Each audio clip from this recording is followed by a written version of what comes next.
Hasta por 5 minutos el senador Raúl Bolaños Cacho Cue.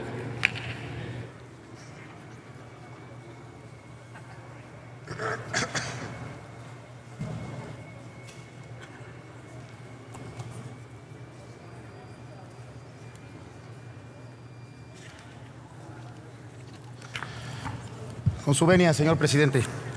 Adelante, por favor. Compañeras y compañeros legisladores, el día de hoy, en un entorno político nacional totalmente distinto al que vivimos hace 6 años, damos cuenta de la glosa del 6º informe de gobierno del presidente Enrique Peña Nieto en materia de la política social.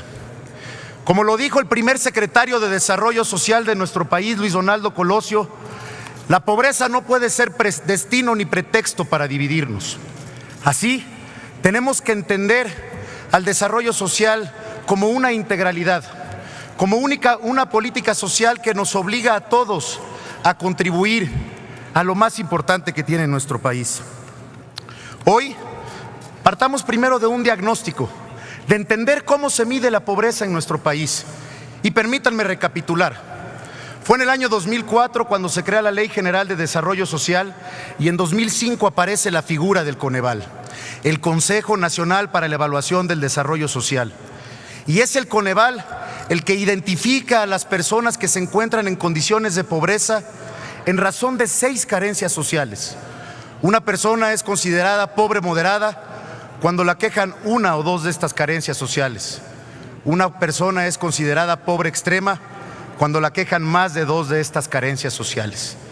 Desgraciadamente son 53 millones de mexicanos los que viven en condiciones de pobreza de nuestro país, 9.1 de ellos en condiciones de pobreza extrema. 68 millones de mexicanos no tienen acceso a la seguridad social. 24 millones de mexicanos no tienen acceso a una alimentación sana, variada y suficiente. 23 millones de mexicanos carecen de los servicios básicos de su vivienda. 22 millones de mexicanos viven con un rezago educativo. 19 millones de mexicanos no tienen acceso a los servicios de salud y 14 millones de mexicanos viven en condiciones de hacinamiento. Pero no todos son malas noticias.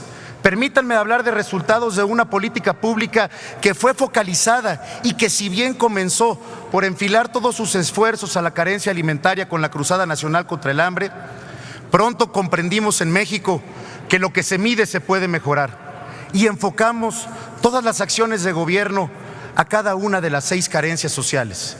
Al día de hoy, 26.8 millones de mexicanos son beneficiarios del programa Prospera, 3 millones más que en 2012. El programa para adultos mayores atiende a 2 millones más de personas de las que atendía en 2012.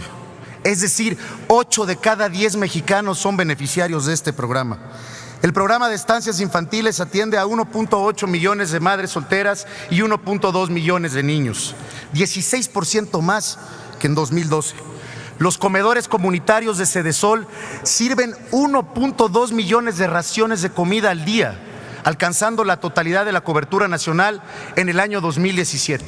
Si bien estos números nos indican que vamos por la ruta correcta, también tenemos que tener la capacidad de autocrítica, de entender que 53 millones de mexicanos siguen en condiciones de pobreza y de comprender lo que aquel Premio Nobel de Economía nos dijo en algún momento, que la mejor política social es la política económica.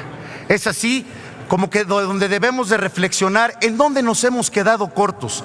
Apostémosle a la productividad y a la competitividad, entendiendo a la competitividad como generar un entorno propicio para hacer negocios, para hacer de México un país mucho más dinámico, para hacer de México un país mucho más equitativo y mucho más próspero.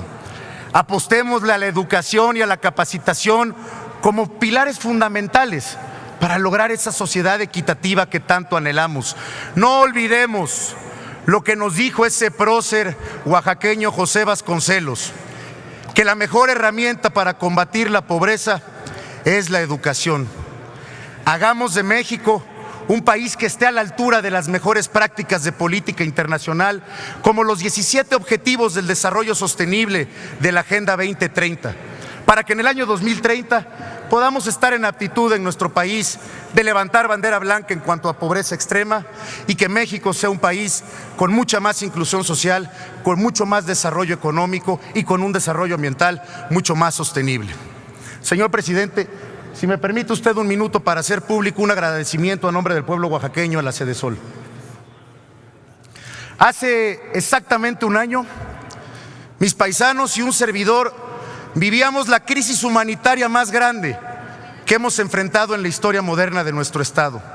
Y hoy, desde la más alta tribuna de México, quiero hacer público este agradecimiento a la Sedesol. Fueron días de incertidumbre, de tristeza y de tragedia.